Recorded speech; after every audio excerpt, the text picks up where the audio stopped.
नमस्कार दोस्तों। आज हम एसएससी जेईई सिविल इंजीनियरिंग के प्रीवियस ईयर का पार्ट 16 करेंगे। आपका पहला क्वेश्चन है,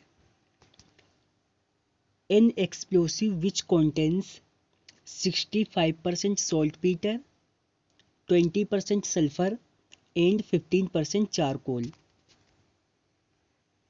तो यहाँ पर आपसे पूछा गया है कि एक आपके पास विस्फोटक है जिसमें 65% जो है सॉल्टपीटर दे रखा है, 20% सल्फर, 15% चारकोल। तो इसे क्या कहेंगे? आपका ऑप्शन नंबर ए है dynamite, option number B nitrocellulose, blasting powder या फिर कार्डाइट। तो आपका ऑप्शन नंबर सी जो है बिल्कुल राइट रहेगा, इसे कहेंगे ब्लास्टिंग पाउडर। फिर आपका नेक्स्ट क्वेश्चन है,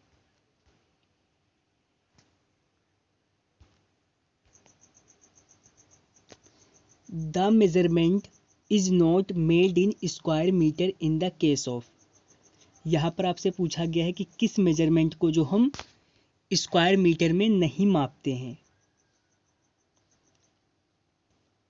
आपका ऑप्शन है कंक्रीट जाफरी, आरसी छज्जा, डैम प्रूफ कोर्स या फिर फॉर्म वर्क। तो इसमें आपसे पूछा गया है कि किस वर्क को जो है हम स्क्वायर मीटर में नहीं मापते हैं। तो आपका ऑप्शन नंबर बी जो बिल्कुल राइट रहेगा, ये जो आपका आरसीसी छज्जा है इसे हम क्यूबिक मीटर में मापते हैं। फिर आपका नेक्स्ट क्वेश्चन है,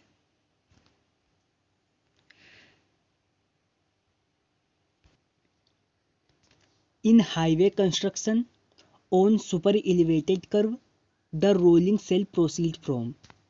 तो यहाँ पर आपसे पूछा गया है कि हाईवे कंस्ट्रक्शन में आपके जो सुपर एलिवेटेड कर्व होते हैं उसमें रोलिंग जो है वो कैसे दी जाती है, साइड से सेंटर की ओर या फिर सेंटर से साइड की ओर या फिर लोअर एज से अपर एज की तरफ या फिर अपर एज से लोअर एज की तरफ।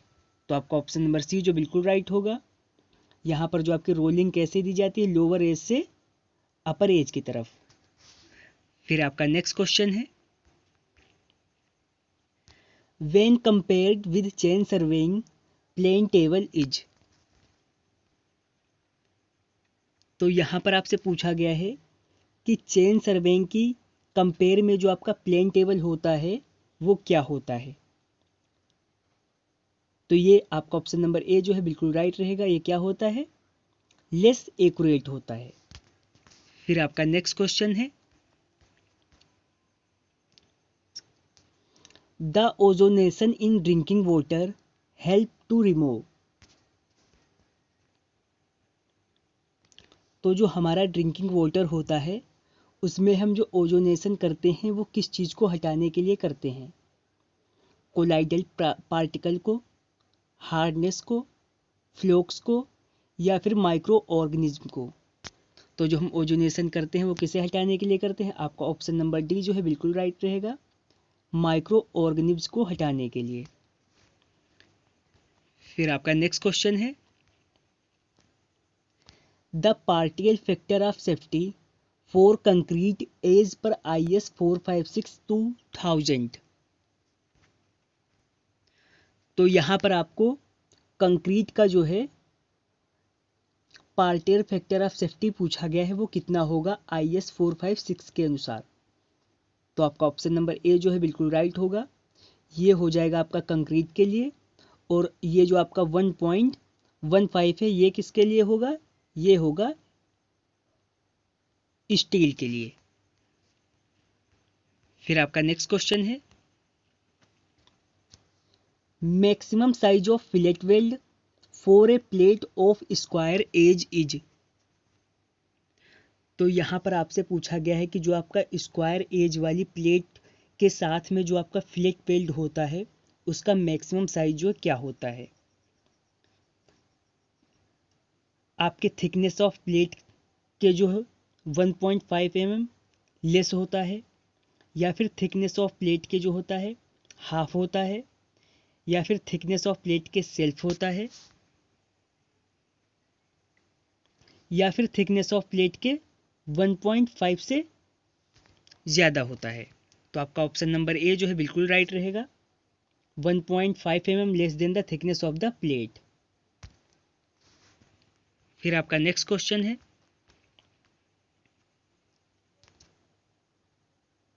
The meniscus and dispersing agent corrections in the hydrometer analysis respectively are. तो यहाँ पर आपसे पूछा गया है कि जो आपका हाइड्रोमीटर एनालिसिस होता है उसमें मेनिस्कस एंड डिस्प्रेसिंग एजेंट का करेक्शन जो होगा वो आपका क्या होगा, पॉजिटिव, निगेटिव, या फिर निगेटिव एंड पॉजिटिव, या फिर पॉजिटिव एंड पॉजिटिव, या फिर निगेटिव एंड निगेटिव। तो आपके हाइड्रोमीटर एनालिसिस में जो आपका मेनिस्कस व डिस्प्रेसिंग एजेंट का जो करेक्शन होगा वो क्या होगा, आपका ऑप्शन नंबर ए बिल्कुल राइट रहेगा, पॉजिटिव एंड निगेटिव। फिर आपका नेक्स्ट क्वेश्चन है, the strength of soil is usually identified by. तो यहाँ पर आपसे पूछा गया है कि जो आपकी सॉइल होती है उसकी स्ट्रेंथ हम कैसे आइडेंटिफाई करते हैं। आपका ऑप्शन नंबर ए है डायरेक्ट टेंजाइल स्ट्रेस द्वारा, या फिर डायरेक्ट कंप्रेसिव स्ट्रेस द्वारा, या फिर अल्टीमेट शियर स्ट्रेस द्वारा, या फिर इफेक्टिव स्ट्रेस द्वारा। तो जो सॉइल की तो हम सॉइल की स्ट्रेंथ को कैसे आइडेंटिफाई करते हैं, आपका ऑप्शन नंबर सी जो बिल्कुल राइट रहेगा, अल्टीमेट शियर स्ट्रेस द्वारा। फिर आपका नेक्स्ट क्वेश्चन है,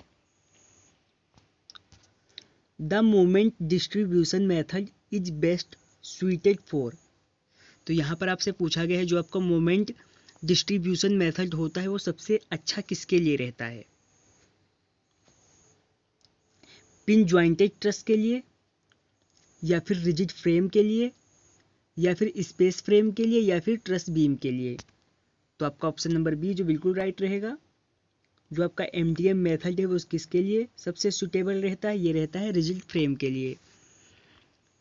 फिर आपका नेक्स्ट क्वेश्चन है, anaerobic treatment is best suited for. जो आपका एनारोबिक ट्रीटमेंट होता है वो सबसे अच्छा किसके लिए रहता है, आपका ऑप्शन नंबर ए है high efficiency toxic waste, dilute inorganic waste, या फिर स्ट्रॉन्ग ऑर्गेनिक वेस्ट के लिए। तो आपका जो एनारोबिक ट्रीटमेंट होता है वो हम किसके लिए सबसे अच्छा रहता है, वो रहता है स्ट्रॉन्ग ऑर्गेनिक वेस्ट के लिए। ऑप्शन नंबर डी जो आपका बिल्कुल राइट आंसर रहेगा। फिर आपका नेक्स्ट क्वेश्चन है, for which of the following will the chain surveying be well adopted one. यहाँ पर आपसे पूछा गया है कि जो आपका चेन सर्वे है वो कब एडोप्ट किया जाता है। आपको ऑप्शन दे रखे हैं, large area with difficult detail, या फिर small survey in open ground, या फिर small survey with crowded detail, या फिर large area with simple detail. तो आपका जो चेन सर्वे हम कब करते हैं, ऑप्शन नंबर बी, जब हमें ओपन ग्राउंड पर जो है स्मॉल सर्वे करना होता है। फिर आपका लास्ट क्वेश्चन है, the process of providing smooth face and regular face of to stone is known as.